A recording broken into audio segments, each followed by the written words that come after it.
Bonjour Monsieur Philippe Merlonara, est-ce que vous pouvez vous présenter un peu tout d'abord? Oui, alors donc bonjour Marie. Je m'appelle Philippe Merlomora, je suis professeur des universités à l'Université Lumière Lyon 2 et je suis spécialiste de littérature espagnole contemporaine et spécialiste d'art, donc à l'histoire des arts et notamment dans le domaine hispanique, Espagne et Amérique latine. Très bien, merci. Vous allez donner demain une conférence sur le peintre Goya. Alors tout d'abord, est-ce que vous pensez que l'anticonformisme propre à Goya ait pu inspirer d'autres artistes des époques suivantes? Alors oui, alors pour quand même parler, ça n'est pas une seule conférence, c'est une conférence dans une série de 8 conférences donc dans le cadre de l'UTA Université tous âges. Et pour répondre à votre question, bien sûr, alors Goya a été influencé par plusieurs peintres auparavant avant lui, peut-être nous en parlerons pour la suite, et il a influencé par la suite d'autres peintres. Il était à la charnière, c'est le premier peintre qui va être ressenti comme moderne, extrêmement moderne. Il va influencer notamment toujours dans le domaine hispanique Picasso. Lorsqu'on voit certaines de ces gravures de Goya où des personnages sont totalement démembrés, et si vous prenez par exemple le Guernica, vous avez un soldat en bas qui est totalement démembré. Picasso, n'hésitez pas à dire qu'il s'est inspiré des gravures de Goya, notamment dans les désastres de la guerre. D'accord. Et Goya avait travaillé énormément le corps. Il faisait très attention à la fois dans une optique traditionnelle du corps, puisqu'il était très académique, donc il était lui-même membre de l'académie. Il était premier peintre de la Chambre du Roi, donc il rentrait dans un académisme, mais en même temps il a innové en mettant en place des charniers, les premiers charniers, donc aussi bien dans les peintures, le colosse, je pense par exemple au colosse, ou dans des gravures, je reviendrai au désastre de la guerre. D'accord, merci.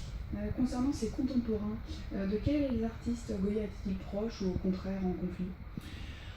Alors, pour aller très rapidement, il était en conflit, pour ainsi dire, avec tout le monde, ou avec personne. Parce que quand on est un génie comme Goya, on tire dessus de tout le monde.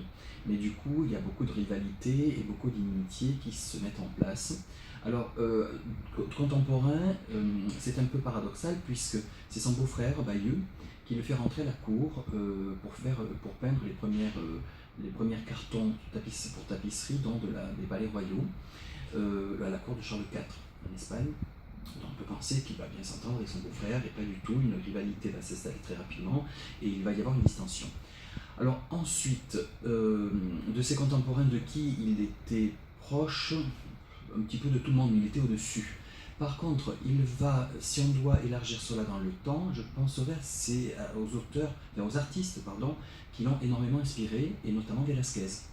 Puisque Velázquez va être un de ses maîtres à penser, il va très tôt dans ses premiers travaux de dessin faire des gravures qui reprennent notamment donc, les Ménines de Velázquez, donc il va graver lui-même, donc en s'exerçant à la gravure, mais aussi dans les portraits royaux, il va s'inspirer énormément de Velázquez, notamment lorsqu'il va peindre la famille de Charles IV, qui s'inspire en partie des Ménines.